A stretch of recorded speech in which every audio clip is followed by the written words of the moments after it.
Assalamualaikum warahmatullahi wabarakatuh. Halo, saya Rafino Reza Palepi, calon guru penggerak angkatan 5 dari SMA Negeri 1 Tanjung Palas Tengah, Kabupaten Bulungan, Provinsi Kalimantan Utara.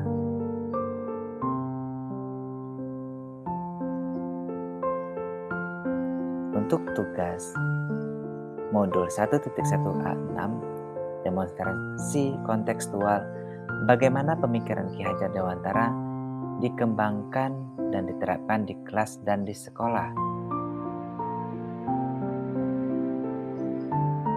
Menurut Ki Hajar Dewantara, pendidikan dan pengajaran adalah daya upaya yang disengaja secara terpadu dalam rangka memerdekakan aspek lahiriah dan batiniah manusia. Pengajaran adalah salah satu dari bagian pendidikan. Artinya, pengajaran adalah pendidikan dengan cara memberi ilmu atau pengetahuan dan memberi kecakapan, pengertian serta pelatihan kepandaian anak-anak yang dapat berfaedah buat hidup anak-anak baik lahir maupun batin. Pengaruh pengajaran pada umumnya adalah memerdekakan manusia atas hidup lahirnya sehingga ia menjadi pribadi pintar, cerdas, dan terampil. Sedangkan yang dinamakan pendidikan menurut pengertian umum, kata Ki Hajar Dewantara adalah tuntunan di dalam hidup tumbuhnya anak.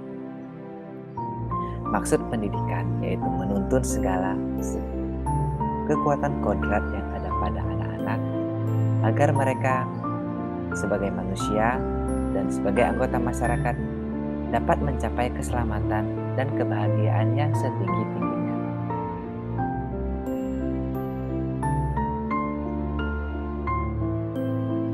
Menurut Ki Hajar Dewantara, metode pendidikan yang cocok dengan karakter dan budaya orang Indonesia tidak memakai syarat paksaan.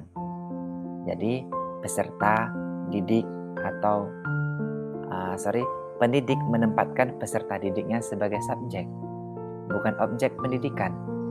Artinya, peserta didik diberi ruang yang seluasnya untuk melakukan eksplorasi potensi-potensi dirinya dan kemudian berekspresi secara kreatif, mandiri, dan bertanggung jawab.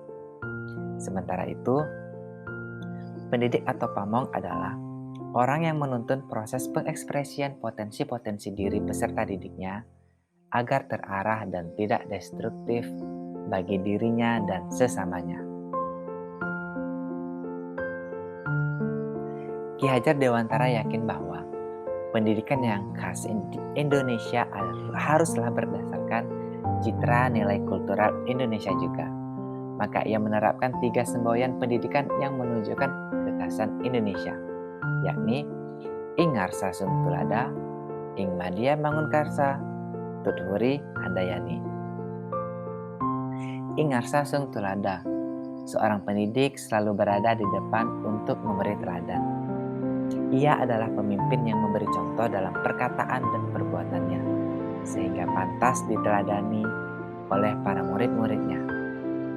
Yang kedua, Ing Madya Mangunkarsa, seorang pendidik selalu berada di tengah-tengah para muridnya dan terus-menerus memotivasi peserta didiknya untuk berkarya, membangun niat, semangat, dan menumbuhkan ide-ide agar peserta didiknya produktif berkarya. Yang ketiga, Tuthuri Handayani, seorang pendidik selalu mendukung dan menopang atau mendorong para muridnya berkarya ke arah yang benar bagi hidup masyarakat. Jadi di sini pendidik mengikuti para muridnya dari belakang, memberi kemerdekaan bergerak, dan mempengaruhi mereka dengan kekuatannya. Kalau perlu dengan paksaan dan ketegasan, apabila kebebasan yang diberikan kepada murid itu dipergunakannya untuk menyeleweng dan akan membahayakan hidupnya. Sesuai dengan ketiga semboyan pendidikan sebelumnya, metode pendidikan yang cocok untuk membentuk kepribadian generasi muda di Indonesia adalah yang sepadan dengan makna pedagogik, yakni momong, ngemong, dan among. Momong yang berarti bahwa Pendidikan itu bersifat mengasuh. Mendidik adalah mengasuh anak dalam dunia nilai-nilai. Ngemong. Dalam mengemong artinya memberi kebebasan anak bergerak menurut kemauannya. Tetapi pamong akan bertindak kalau perlu dengan paksaan apabila keinginan anak-anak berpotensi membahayakan keselamatannya. Yang ketiga adalah among. Dalam sistem among, pengajaran berarti mendidik anak menjadi manusia yang merdeka batinnya, merdeka pikirannya, dan merdeka tenaganya. Dalam sistem among terdapat 6 metode cara mendidik. Yang pertama, memberi contoh. Pamong memberi contoh atau teladan yang baik dan bermoral kepada peserta didiknya. Yang kedua, pembiasaan.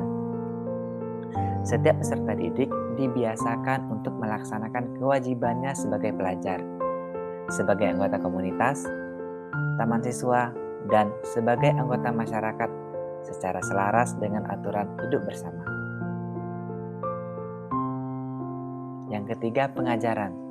Guru atau pamong memberikan pengajaran yang menambahkan pengetahuan peserta didik, sehingga mereka menjadi generasi pintar, cerdas, benar, dan bermoral baik. Yang keempat, perintah, paksaan, dan hukuman. Diberikan kepada peserta didik bila dipandang perlu atau manakala peserta didik menyalahgunakan kebebasannya yang dapat berakibat membahayakan kehidupannya. Yang kelima, laku atau perilaku.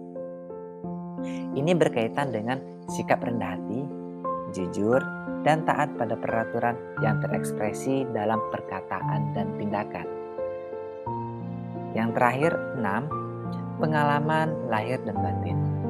Pengalaman kehidupan sehari-hari yang diresapi dan direfleksikan sehingga mencapai tatanan rasa dan menjadi kekayaan serta sumber inspirasi untuk menata kehidupan yang membahagiakan diri dan sesama.